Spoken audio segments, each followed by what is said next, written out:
Hi, I'm Chris. I'm an alcoholic and drug addict.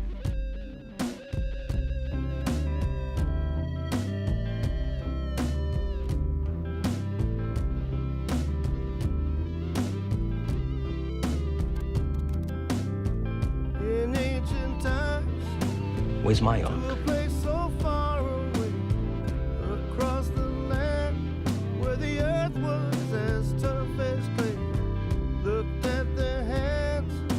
I love you. I want to marry you.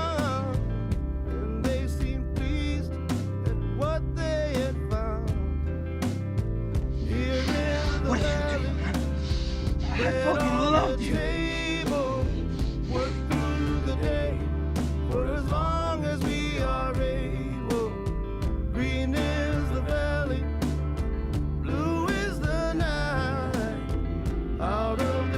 I can't. I can't do it. No, please don't make me do it. I can't do it. I can't do it. I love you, baby. Love you too. They could have gone, but instead they chose to stay to watch the clouds way up high as they turned to gray. And through the I don't know, Tony. broke a crimson It's like just the fucking regularness of life is too fucking hard for me or something. I don't know. the lives had just begun. Here in the valley, bread on the table, work through the day for as long as we are able. Green is the valley, blue is the night. Out of the darkness into the light. Pours you a drink with one hand, judges you with the other if you take it. We used to be so tight. Give, give, give. It's all I ever do. I think that's when the relationship between me and him got poisoned. I loved you. Now, you don't love me anymore, well, that breaks my heart, but it's too fucking bad, because you don't gotta love me, but you will respect me.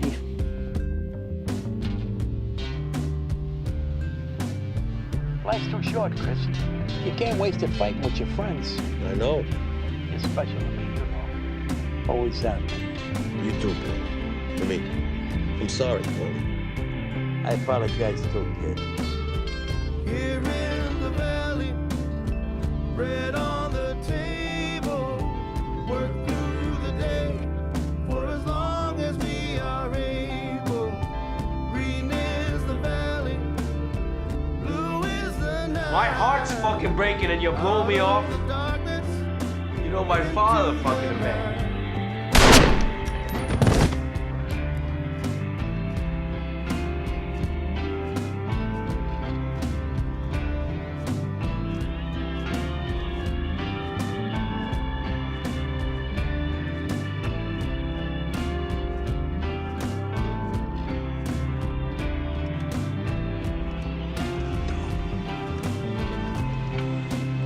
You got it.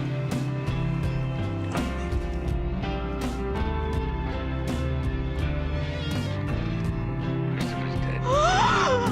Oh my God! I'm going to hell, T.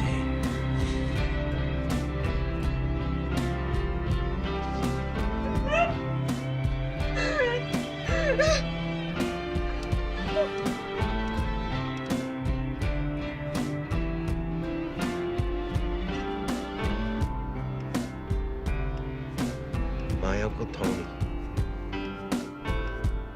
The guy I'm going to hell for.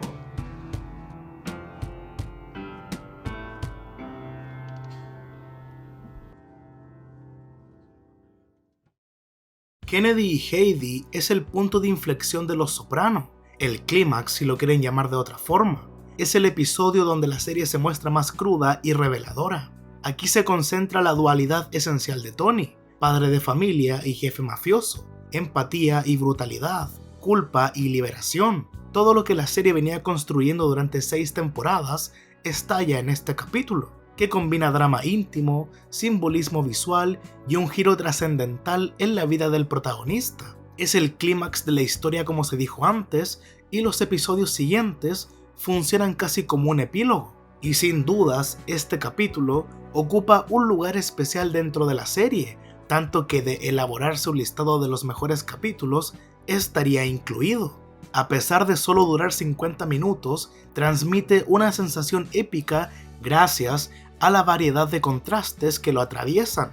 En sus primeras escenas dominan los ambientes nocturnos y oscuros, que luego se contraponen con secuencias bañadas por la luz del sol, hasta culminar en una imagen final literalmente iluminada por un destello solar. También se enfrenta lo local con lo ajeno, ya que la historia inicia en Nueva Jersey, pero concluye en Nevada, lo natural con lo artificial, una tensión constante que incluso se aborda explícitamente en la clase de literatura de AJ, y lo físico con lo trascendental, pues la narrativa oscila entre experiencias corporales de placer y dolor y reflexiones que buscan una dimensión superior, representadas en el uso de drogas psicotrópicas o en la contemplación del mundo natural. El creador incorpora aquí alusiones al trascendentalismo, como ya lo había hecho en otras ocasiones con corrientes filosóficas como el existencialismo, el budismo o la física cuántica. En este tramo final de la serie, suma también al romanticismo, dando forma a una mezcla de ideas que se integran hacia el cierre. Sin embargo, incluso con un análisis minucioso, el episodio se mantiene como un enigma. Está construido con referencias ocultas, imágenes cargadas de significado, giros inesperados y preguntas sin respuesta, lo que lo convierte en uno de los capítulos más misteriosos y sugerentes de toda la obra. Tal como ocurre con los grandes enigmas, sugiere que bajo la superficie se esconde una verdad mayor, invitando al espectador a buscarla. En cuanto a su inicio, guarda un paralelismo con el capítulo Arresto Domiciliario, donde un camión de basura descargaba desperdicios frente a una tienda. Aquí, la primera imagen muestra un camión arrojando escombros de construcción, reforzando la preocupación de la trama por el entorno construido por el hombre. La escena presenta a un supervisor que ordena detener la descarga y advierte a su hijo que no coma tan cerca de los restos, ya que contienen asbesto, subrayando los riesgos del ambiente artificial y su contraposición con lo natural. Desde el episodio piloto, Christopher había pronunciado una frase que parecía casi paradójica. Hey, garbage is our bread and butter. Was. En aquel contexto, aludía al papel central que el negocio de la recolección de residuos tenía para la organización, pero al mismo tiempo establecía un vínculo metafórico entre comida y desperdicio, reflejando la tendencia cultural al consumo excesivo y al despilfarro. Esa conexión vuelve a aparecer en Kennedy y Heidi, cuando el niño come frente a un montón de desechos tóxicos, reforzando la idea de que el estilo de vida estadounidense, consumista y derrochador, termina contaminando tanto a las personas como al medio ambiente. En la reunión con Phil y Butchie, Christopher no parece estar en su mejor estado, está alterado, probablemente bajo los efectos de la droga, y de regreso en el coche junto a Tony, surgen una serie de indicios que anticipan lo que está por suceder. Habla de aceptar la propuesta de Phil porque, según él, Life's too short. y luego pone en el reproductor Comfortably Numb, una elección que parece sugerir que Chris está demasiado insensible para conducir con seguridad. Incluso algunos detalles visuales adquieren carga simbólica. Lleva una gorra en su última escena, un eco de su primera aparición en la serie. Pese a esas señales, el desenlace sorprende. Al intentar esquivar un auto, Christopher pierde el control y el vehículo se precipita por un barranco. Sobrevive al impacto, pero lo que ocurre después es decisivo. Tony, inicialmente dispuesto a llamar a emergencias, interrumpe su acción cuando una idea se impone en su mente. Cierra el teléfono, se inclina hacia su primo y le bloquea las vías respiratorias. La secuencia recuerda cómo en el piloto sonaba The Beast in Me o La bestia que hay en mí al cierre, y aquí se revela la verdadera magnitud de esa bestia interior. Tony muestra una frialdad absoluta, casi clínica, propia de un psicópata. Las luces de los autos que pasan por la carretera iluminan intermitentemente la escena, pero nadie se detiene. nadie impide que Tony acabe con la vida de Christopher. La muerte no es solo un acto brutal aislado, tiene un trasfondo simbólico relacionado con la mala fortuna constante de Chris con los vehículos. Desde el golpe de su Lexus en el piloto, la escena en la gasolinera con su Hammer cuando decidió traicionar a Adriana, la confiscación de su Maserati, hasta este último accidente. Cada automóvil parece haber marcado un punto de quiebre en su historia. Aunque la escena es perturbadora, no resulta completamente inesperada. El asesinato de Christopher aparece como la conclusión lógica de múltiples líneas narrativas que habían involucrado tanto a él como a Tony, y que convergen en este momento inevitable. La muerte de Christopher no surge de la nada, sino que responde a una acumulación de tensiones y antecedentes. Su adicción crónica había sido motivo de preocupación para Tony desde hace tiempo, al punto de haberlo amenazado con eliminarlo antes de que el FBI pudiera utilizar sus problemas de drogas como un arma contra la familia.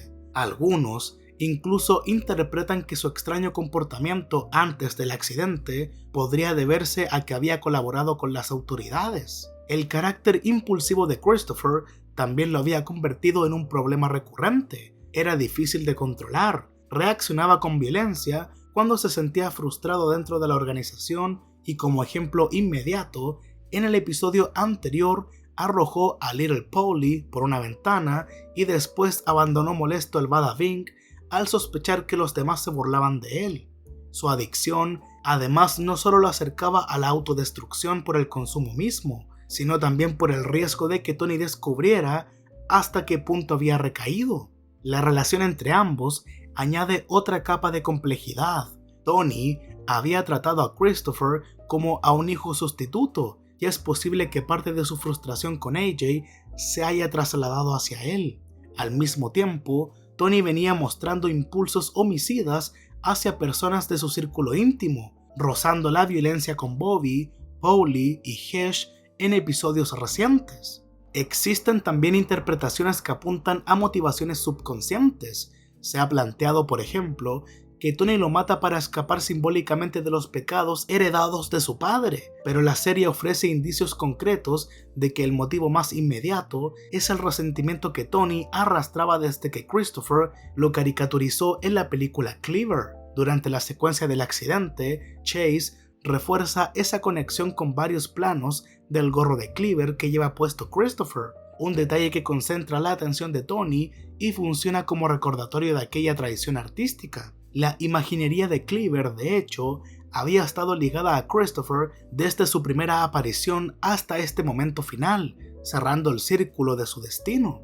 La importancia de Cleaver también se refleja en la elección del vehículo en el que ocurre el accidente.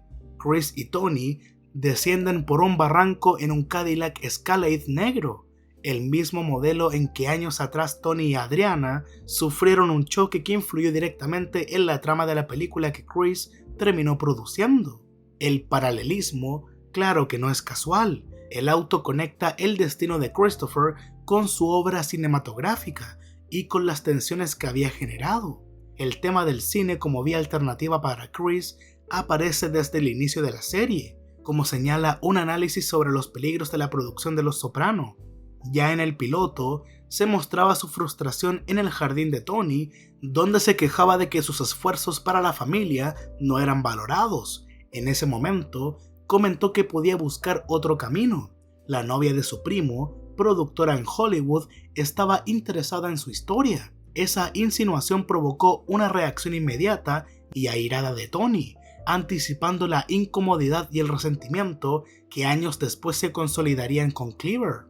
En el piloto, cuando Christopher insinuó que podía vender su historia a Hollywood, Tony reaccionó con dureza, acusándolo de querer hacer un Henry Hill, en alusión al mafioso convertido en informante cuya vida fue llevada al cine en Goodfellas.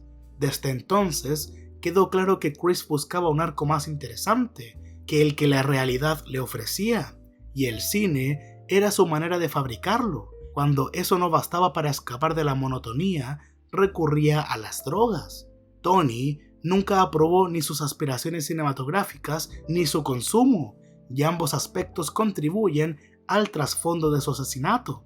Incluso pequeños gestos del pasado parecen cobrar significado retrospectivo. En el capítulo La prueba del sueño, Christopher pidió el chocolate de Tony, lo que podría haber levantado sospechas de que estaba usando dulces para calmar la ansiedad por la heroína. Ya en el capítulo Cold Cuts, Tony había criticado esa estrategia de reemplazar una adicción con otra, y estos detalles refuerzan la percepción de que su primo seguía siendo una carga difícil de manejar. Tras la muerte, la serie muestra cómo el entorno lidia con el duelo. En la visita que recibe en casa, antes de que entren los mafiosos, se escucha el graznido de un ave. Un eco del pájaro negro que apareció en la ceremonia de inducción de Christopher. La incomodidad que suele rodear a la pérdida, ya explorada en episodios anteriores como Proshai y Libushka, se refleja ahora en Walden, que intenta llenar los silencios repitiendo que Carlo llegará pronto, lo que irrita a Silvio. What's with you and Carlo's fucking arrival? I'm just saying. Tony, por su parte, se aproxima peligrosamente a confesar cuando afirma que había estrangulado a Chris si hubiese sabido que estaba drogado, y juega con un juego de palabras que en realidad expone la verdad. Suffocated on his own blood. Oh, Jesus. Dice que Chris se ahogó en su propia sangre, cuando en realidad fue estrangulado por su propia sangre, es decir, por él mismo, su pariente cosanguíneo. El deseo reprimido de confesar vuelve en un sueño en el que le admite a la doctora Melfi que mató a Chris, pero lo que busca no es liberar su culpa, sino expresar el alivio de haberse librado de su primo problemático. Obligado a aparentar luto, Tony representa su papel. La televisión refuerza esta idea con un fragmento.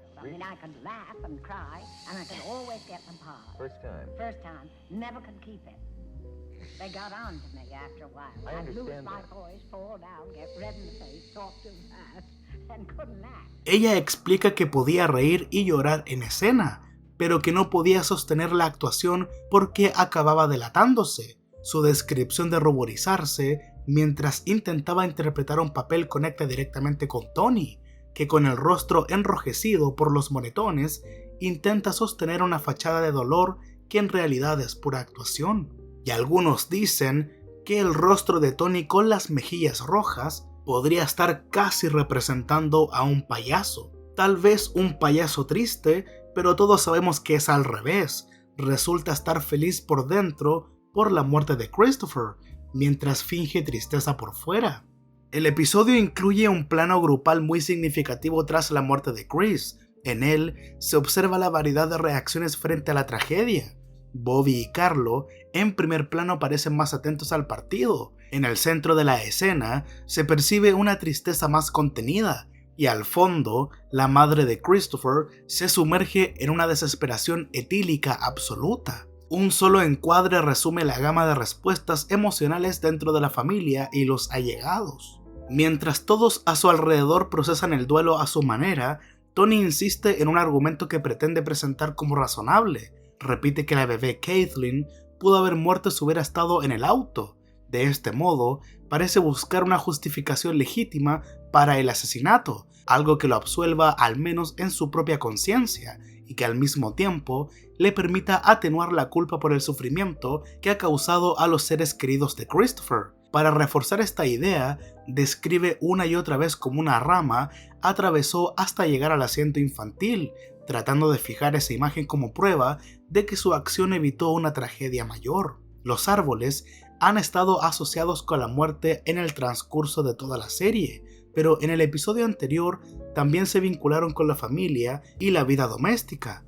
Paulie, al irrumpir con su Cadillac en el jardín de Christopher, puso en peligro a su familia, y el capítulo terminó con Christopher levantando un árbol caído antes de entrar a su casa, un detalle cargado de simbolismo. Ese gesto, más que un acto de cuidado, refleja lo perdido que estaba. Tras una seguidilla de tropiezos, volver a consumir drogas, atacar a Paulie, quedar en ridículo frente a los demás, asesinar a JT y volver a consumir alcohol, Christopher intenta convencerse de que enderezar un árbol equivale a poner en orden su vida. Hasta se veía algo satisfecho por haberlo levantado. pero la devastación física y mental que lo rodea es de categoría 5. Estaba listo para consumirlo por completo, por la devastación personal y familiar que ya lo rodea.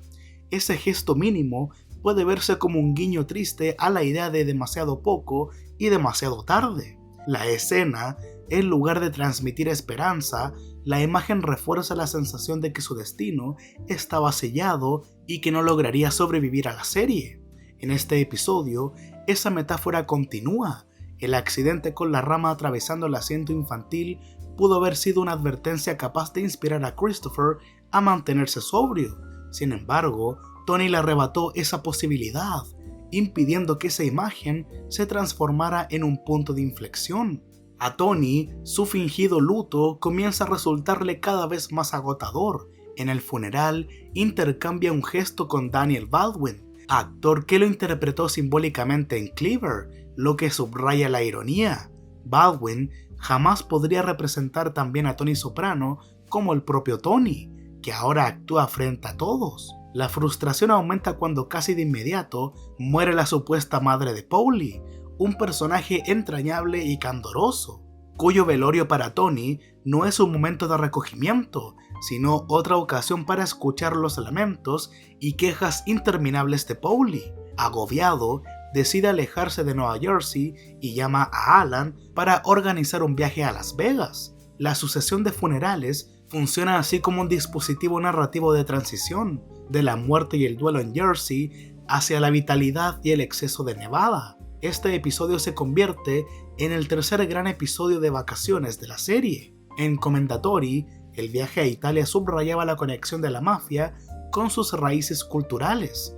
En Cold Stones, el viaje a París ponía en juego el existencialismo, filosofía clave en la serie. Ahora, el viaje al oeste adquiere un sentido simbólico. En la conciencia estadounidense, el oeste es un lugar al que se va para encontrarse a uno mismo. Desde esta frase hasta las historias de artistas como Jim Morrison que buscaron en el desierto inspiración y autoconocimiento. El oeste ha sido asociado con la exploración interior. El propio David Chase, tras dudar sobre su futuro entre la música y el cine en la costa este, se trasladó a California para estudiar en Stanford, un movimiento que también responde a ese mito cultural. En la propia narrativa de la serie ya se había mostrado como Tony, bajo la identidad de Kevin Finnerty, buscaba su verdadero yo en la Costa Mesa durante los sueños del inicio de la sexta temporada. Ahora, de manera literal, regresa al oeste para continuar esa búsqueda. El subrayado musical lo confirma.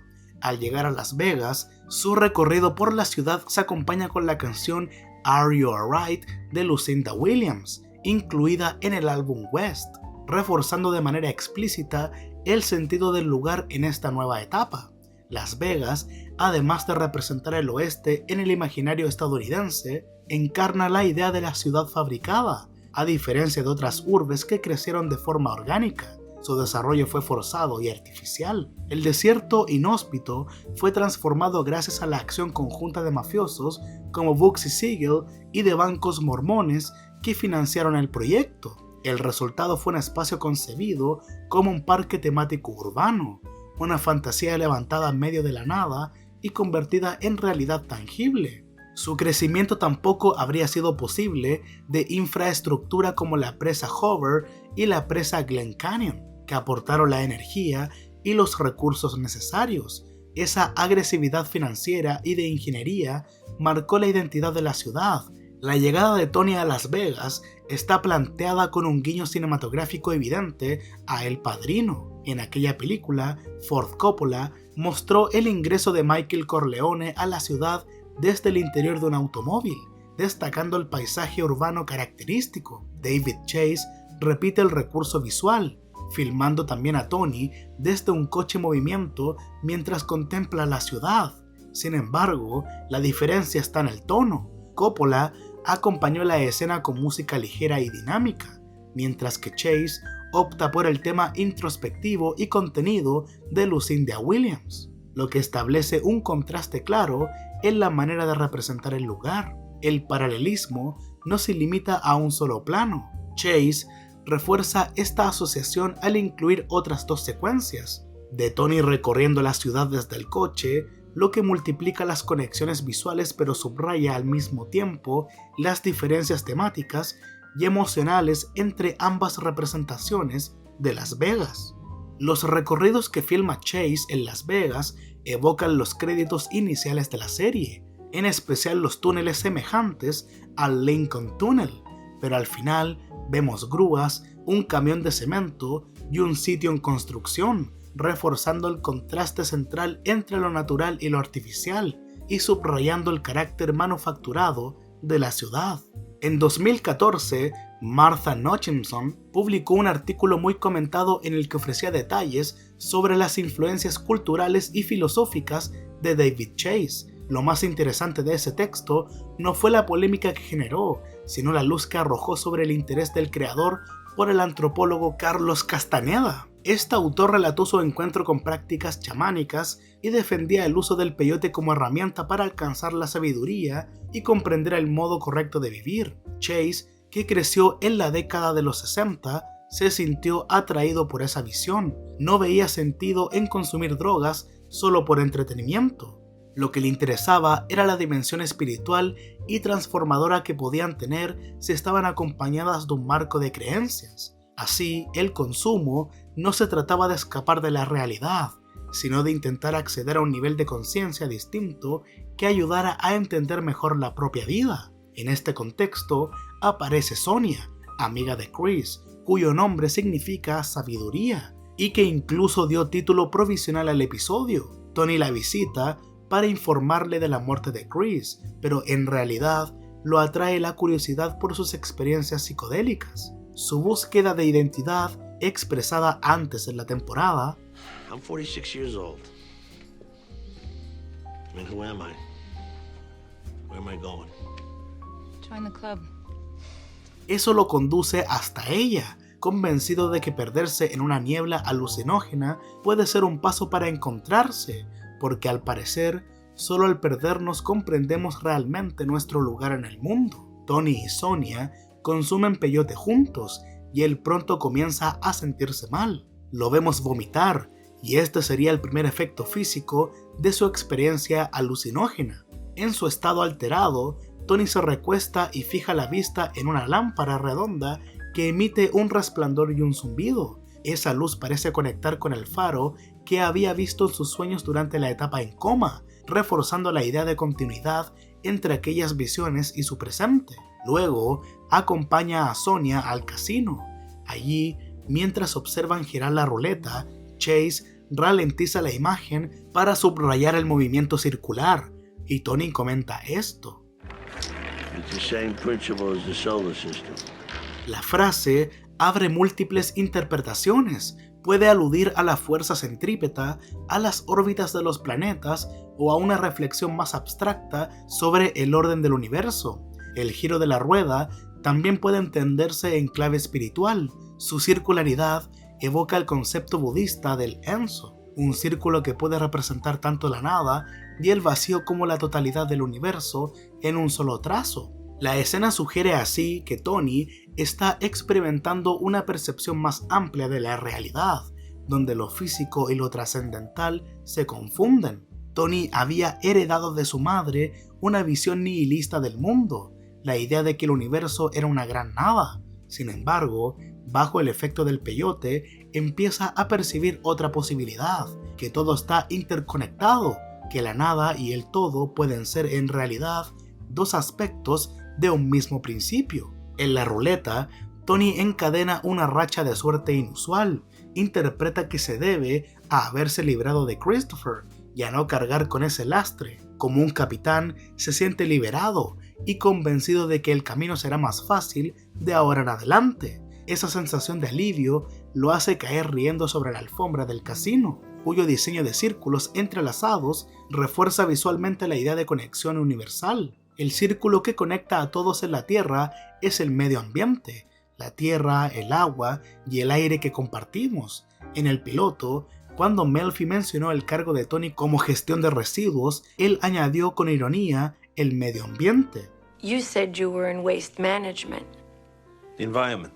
En realidad, su estilo de vida es consumista y derrochador, y rara vez ha mostrado interés o placer en la naturaleza, salvo en contadas salidas en su barco contaminante. La naturaleza, sin embargo, siempre ha estado presente en la narrativa de la serie, desde los patos que aparecieron en el jardín de Tony en el primer episodio, Nueva Jersey llamada Garden State, un lugar asociado a bosques, espacios verdes y agricultura, y en el transcurso de la serie, la naturaleza funciona como contrapeso al mundo materialista y vacío de la mafia, cargando con connotaciones románticas de sanación y vitalidad. En este episodio, ese contraste se acentúa, mientras Tony viaja en un jet privado y se deleita con vino y camarones, se queda mirando por la ventanilla la tierra verde bajo él. El plano expone el choque entre lujo artificial y mundo natural, mostrando la distancia entre ambos universos. Las connotaciones románticas de la naturaleza aparecen de forma explícita en este capítulo, cuando la clase de literatura de AJ estudia un soneto de William Wordsworth, figura central del romanticismo. Los románticos del siglo XIX idealizaban la naturaleza como refugio frente a las ciudades industriales y los estilos de vida consumistas que éstas producían. El poema comienza con "El mundo nos abruma demasiado, tarde y temprano, en el obtener y gastar, desperdiciamos nuestras fuerzas". Continúa con "Poco vemos en la naturaleza que sea realmente nuestro. Hemos entregado nuestro corazón a cambio de una dádiva ruin". Esa dádiva ruin alude a la revolución industrial, que si bien trajo riqueza y productividad, también generó alienación y un distanciamiento de la naturaleza. El autor lamenta que sus contemporáneos adoren el materialismo y añora una visión pagana, más reverente hacia la naturaleza. La escena resulta especialmente significativa porque se sitúa entre dos momentos que muestran el lujo y el consumo de Tony, marcando un contraste directo entre el mensaje del poema y la vida del protagonista. En su habitación del Caesar's Palace, con una bata que recuerda su antigua comparación con los romanos, Tony ordena al encargado del asbesto que deje el material tóxico donde está mientras negocia con Phil. Poco importa que los desechos estén en una escuela o que aumente el riesgo de contaminación, su prioridad es no perder dinero. Cuando la negociación fracasa, el asbesto termina siendo arrojado de forma ilegal a un lago en los Meadowlands. El episodio enfatiza varias veces cómo el sacrificio del medio ambiente se presenta como parte natural de los negocios en Estados Unidos. La primera reunión entre Tony y Phil ocurre con la Estatua de la Libertad de fondo, símbolo del país y de sus contradicciones, mientras discuten ganancias en un negocio basado en engañar a clientes con supuestas regulaciones ambientales. Más adelante, vemos que la empresa implicada se llama así. En la chaqueta del trabajador destaca el águila calva, emblema nacional de Estados Unidos y símbolo de libertad y naturaleza, utilizado aquí con ironía amarga. En la escena final del episodio, vemos que Tony y Sonia se dirigen a un paisaje agreste y solitario. Se sientan en silencio, visiblemente aún bajo los efectos de las drogas, junto a un Mercedes. La atención de Tony se dirige al cielo, y entonces un destello de luz lo pone de pie, levanta las manos y grita esto. I get it! En los momentos finales del episodio, la cámara recorre la escena de modo que el Mercedes, símbolo del materialismo ostentoso, desaparece del encuadre. Solo quedan Tony, Sonia y el paisaje natural. El episodio deja abierto qué es exactamente lo que Tony entiende en su momento de revelación. La puesta en escena recuerda a un cine de autor preocupado por el sentido de la vida, pero Chase nunca muestra con claridad la naturaleza de esa epifanía. Puede tratarse de una respuesta a sus preguntas existenciales, de un eco de sus sueños en Costa Mesa, de una conexión con lo que Christopher buscaba mediante las drogas, o Tony pudo darse cuenta de todo, nunca cambiará, y no importa lo que haga, nunca va a sufrir las consecuencias de sus acciones. Engaña a Carmela después de que terminan su separación y no pasa nada malo. Mata a Christopher y gana repetidas veces en el casino. Esa es su victoria, aceptar que es una persona horrible, o simplemente todo lo que dije se descarta y es una ilusión provocada por el peyote. Lo cierto es que para Tony la experiencia resulta trascendental. Chase mezcla en el episodio romanticismo, trascendentalismo, ambientalismo y hasta budismo, aunque no necesariamente como un plan intelectual rígido. Su proceso creativo es más instintivo y orgánico, dejando que las asociaciones surjan de manera natural. De igual modo, Tony encuentra significado no por análisis racionales, sino siguiendo impulsos que lo llevan a una experiencia transformadora. No buscamos tanto un sentido de la vida como una experiencia de estar vivos, un instante en que lo físico resuena con lo más profundo de nuestro ser. Esa vivencia, el rapto de estar vivos, es lo que parece capturar la última revelación de Tony en el desierto. Por otro lado, la trama inquietante de AJ sigue avanzando. En el episodio anterior participó en la golpiza contra Victor, quien terminó con la amputación de algunos dedos. En este episodio, AJ presenta otra agresión, ahora contra un estudiante somalí. No golpea ni patea, pero observa en silencio con una intensidad perturbadora. Ya antes había mostrado reacciones extrañas ante la violencia. Parecía disfrutar ver peleas o incluso la mutilación de Victor. El episodio refuerza la ambigüedad. No queda claro si se siente fascinado o repelido. Más tarde en terapia, no menciona directamente la golpiza, pero cita a Rodney King. Why can't we all just get along? Se muestra angustiado, convencido de que el mundo está arruinado y vacío, que la gente vive ciega ante esa realidad. Es evidente que se encuentra en el inicio de un episodio depresivo severo, y el contraste con su hermana es revelador.